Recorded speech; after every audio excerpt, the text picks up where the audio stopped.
Okay, we've got that figured out, and I think the mainstream media has figured that out as well, that the American people are not advocating for dirty air and dirty water. We believe in true conservation. But what we don't believe in are the mismanaged policies of cap and trade and all the other nonsense that Nancy Pelosi put in that I spent my time fighting her in Congress. In fact, to the point where they are now telling you which light bulb you can use in your home. So I will tell you, my grandparents would have fallen off the couch laughing if they thought the federal government was going to tell them which light bulb they were going to use. I was in Congress, and so immediately when this bill passed, I introduced the light bulb freedom of choice bill.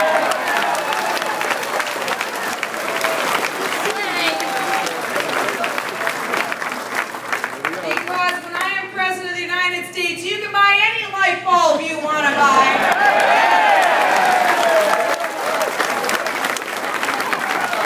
Because we call that liberty.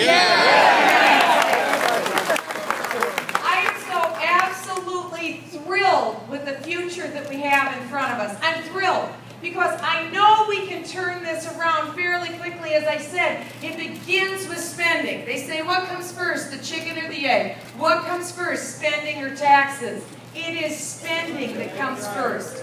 We have to get spending under control, which we can, and it will be a pleasure to do it. Another department that can easily go is the Department of Education.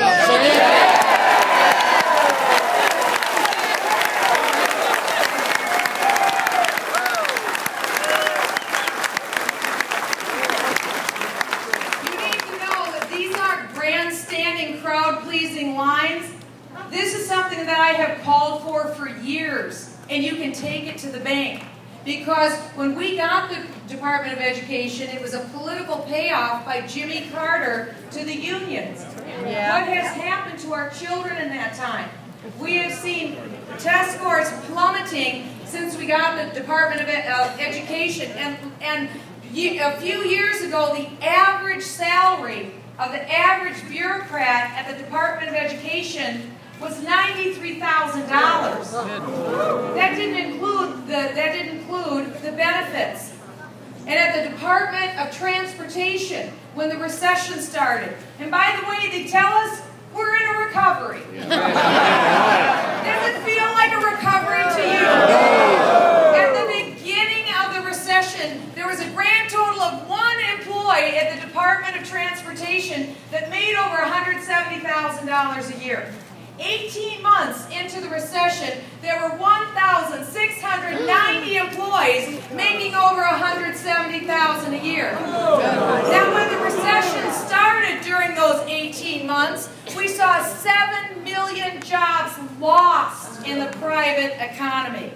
But the number of federal employees making over $100,000 a year went from 14% of all the employees up to 19% of all the employees. So President Obama said, well, I know what we should do. Let's pass $1 trillion stimulus bill. Let's go to China, borrow $1 trillion that we don't have because we can spend our way to prosperity, Joe Biden says. And you can trust everything Joe Biden says. I'm shocked. Well, we know what happened. After the stimulus, the private sector lost another 2.5 million jobs. But the private sector did, but the public sector added 416,000 jobs. You see, we know what doesn't work. We know what doesn't work. And so we do what does work. You rein in government spending, which is entirely possible to do.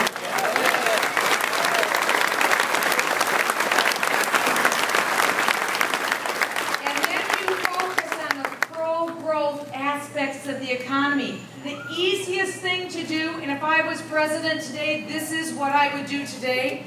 We would change the repatriation tax. There's well over $1 trillion that American-owned companies have offshore in earnings sitting there. The tax is so high on bringing that money into the United States to invest in creating jobs, it just sits there. Wouldn't it be wonderful to have over $1 trillion worth of equity to put into job creation in the United States? That's where a lot of that money would come. Florida. Who wouldn't want to do business in Florida? You don't have state income tax here in Florida.